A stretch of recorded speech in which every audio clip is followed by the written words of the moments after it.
Halo, selamat sore Sobat Orang Muda. Semoga kalian sehat-sehat semua ya, dimanapun kalian berada.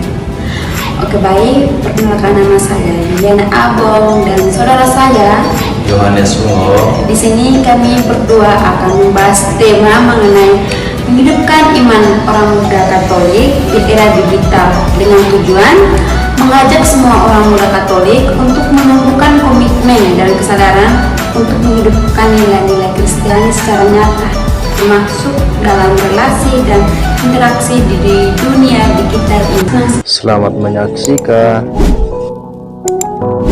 Oke teman-teman, pasti teman-teman juga setuju dong dengan tema pada hari ini, bahwa media sosial sudah menjadi bagian dari keseharian kita. Kita menggunakannya untuk berkomunikasi, berbagi cerita, mencari informasi, bahkan mengekspresikan diri. Tapi, pernahkah kita berhenti sejenak dan bertanya, apa artinya menjadi orang muda Katolik yang beriman di tengah dunia digital ini? Apakah media sosial hanya memberi dampak negatif, atau justru bisa menjadi tempat di mana kita mewartakan kasih Tuhan, menyebarkan harapan, dan membangun komunitas yang saling menguatkan? Sebagai OMK, kita diundang untuk tidak hanya menjadi pengguna media, tetapi juga penggerak kebaikan di dalamnya. Dunia digital bisa menjadi medan misi baru, di mana kita bisa menjadi saksi Kristus melalui kata-kata, tindakan, dan bahkan postingan yang sederhana. Maka dari itu, dalam percakapan kami berdua ingin mengajak teman-teman semua untuk bersama-sama menemukan cara konkret bagaimana kita bisa menghidupi iman Kristiani secara otentik di tengah derasnya arus digital. Bagaimana kita bisa tetap setia pada nilai-nilai Injil, bagaimana kita bisa menjadi terang dan garam dunia. Dan juga tema yang kami bahas hari ini terinspirasi dari Christus Vivit, seruan apostolik dari Paus Fransiskus yang ditujukan langsung kepada kita orang muda. Di dalamnya, Paus menekankan bahwa Yesus hidup, dan karena itu kita dipanggil untuk hidup penuh semangat dan terang Kristus, termasuk di dunia digital yang begitu dinamis, penuh tantangan, tapi juga kaya dengan peluang.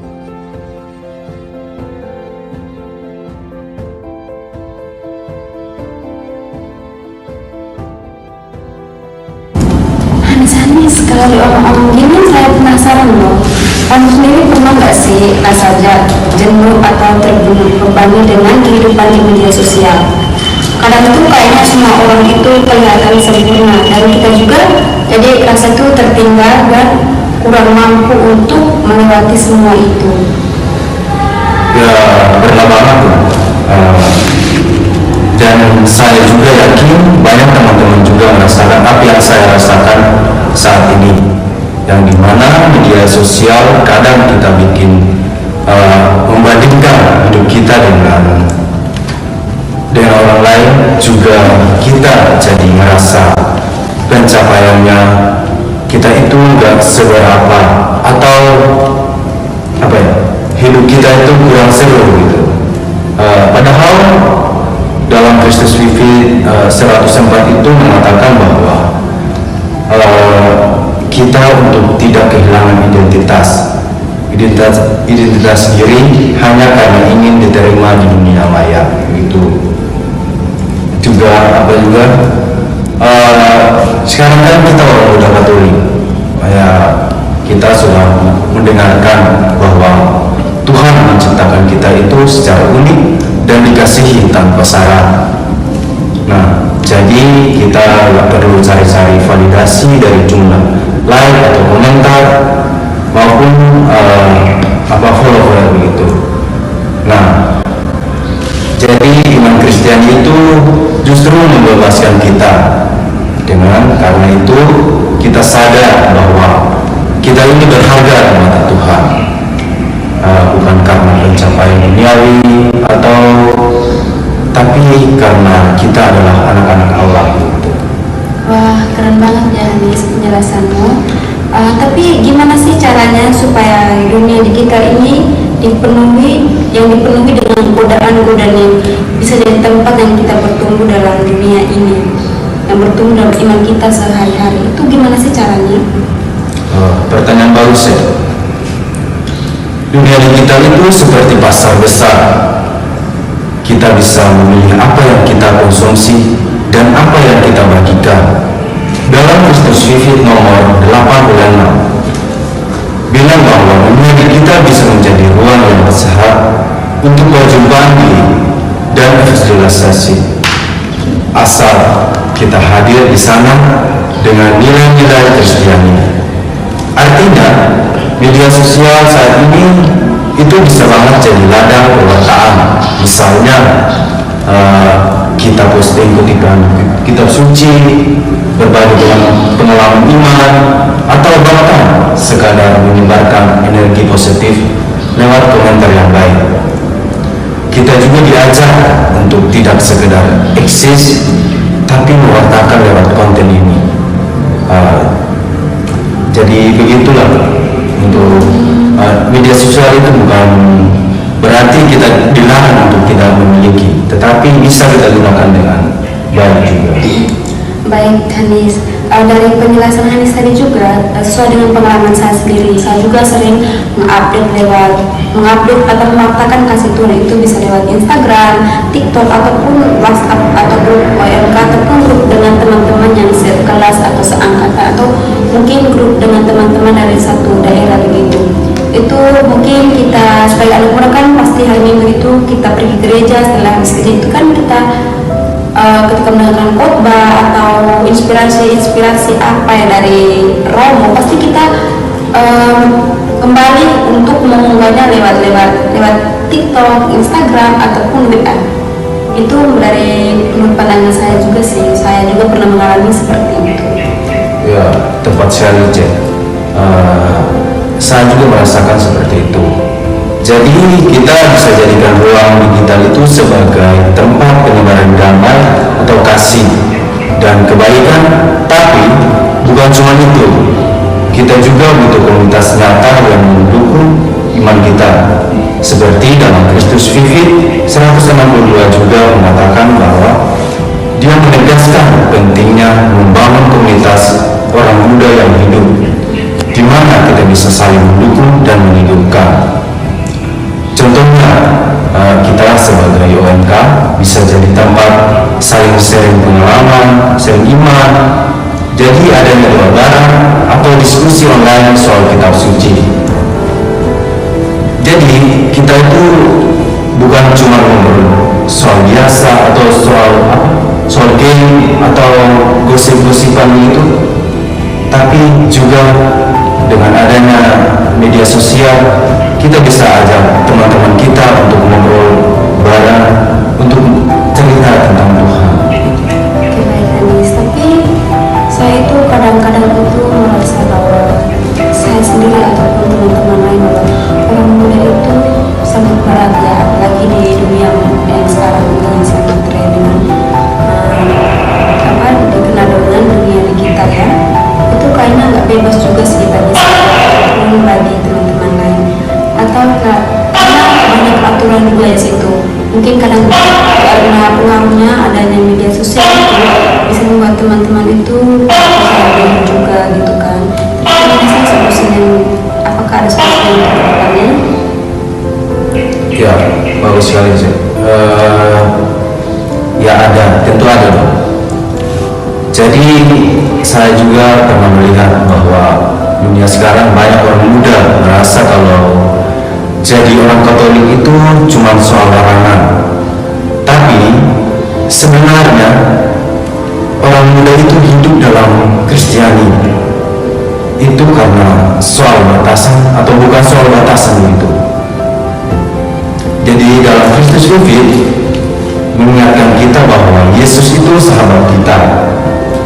Dia gak datang untuk menghakimi, tapi untuk menyelamatkan dan mengangkat kita. Yesus juga ingin kita hidup dengan sukacita, tapi sukacita yang sejati, bukan yang palsu seperti kebahagiaan semua dari dunia digital yang instan. Jadi kita dipanggil untuk menjadi pribadi yang otentik, yang mengakar dalam Kristus dan kuat dalam iman kita dan keseharian kita. Oke, baik. Setelah penjelasan dari tadi sampai di sini kayak semakin membuka pemikiran saya kayak lebih saya sudah mengerti kayak begini kan. Jadi bukan soal media itu meninggalkan teknologi, tetapi bagaimana sih cara kita hadirkan Kristus di tengah. Oke, jadi begitu teman-teman semua. Intinya, menjadi orang muda Katolik di era digital saat ini bukan hanya tantangan, tapi juga peluang besar. Kita bisa hadir sebagai pewarta kabar baik, jadi sahabat bagi yang kesepian, penghibur bagi yang galau, dan penyebar sukacita bagi yang kehilangan harapan. Dan jangan lupa, kita tidak sendirian. Kristus selalu menyertai kita, baik di dunia nyata maupun di dunia digital saat ini. Maka, mari kita hidup dalam semangat Kristus Vivit, hidup sebagai anak muda yang dicintai, dipanggil, dan diutus. Maka dari itu, teman-teman yang menyimak video ini, semoga jadi semakin semangat untuk jadi saksi Kristus di dunia digital sekarang ini. Jangan ragu, jangan takut. Gereja berharap pada kita bukan hanya di masa depan, tetapi hari ini dan sekarang. Terima kasih Hanis, bicara kita pada hari ini sangat bermanfaat. Tetapi kita tidak terasa bahwa waktu kita itu sudah mau habis ya. Tapi saya sangat berterima kasih juga kepada Hanis bahwa pembicaraan kita pada hari ini sangat bermanfaat untuk saya, bukan untuk saya saja, tetapi untuk teman-teman orang muda Katolik dimanapun kalian berada. Saya sangat inspirasi juga bahwa kita sebagai orang muda itu sebagainya sebenarnya sih kita menggunakan media sosial itu, tetapi bagaimana caranya kita menggunakan dengan nilai-nilai positif seperti menyebarkan kabar sukacita kepada sesama. Terus ini saya juga mengajak teman-teman bahwa percakapan kami hari ini tidak sampai di sini saja. Mungkin kita bisa berjumpa di pertemuan yang berikutnya. Tetapi kita sebagai orang muda juga harus tetap semangat terus untuk menyebarkan semangat iman Kristiani kita kepada teman-teman kita dimanapun mereka berada. Terus satu kata untuk teman-teman, tetap semangat dan tetap menjadi anak muda yang terinspirasi di dunia yang sekarang ini. Sekian video dari kami, semoga bermanfaat. Tuhan memberkati.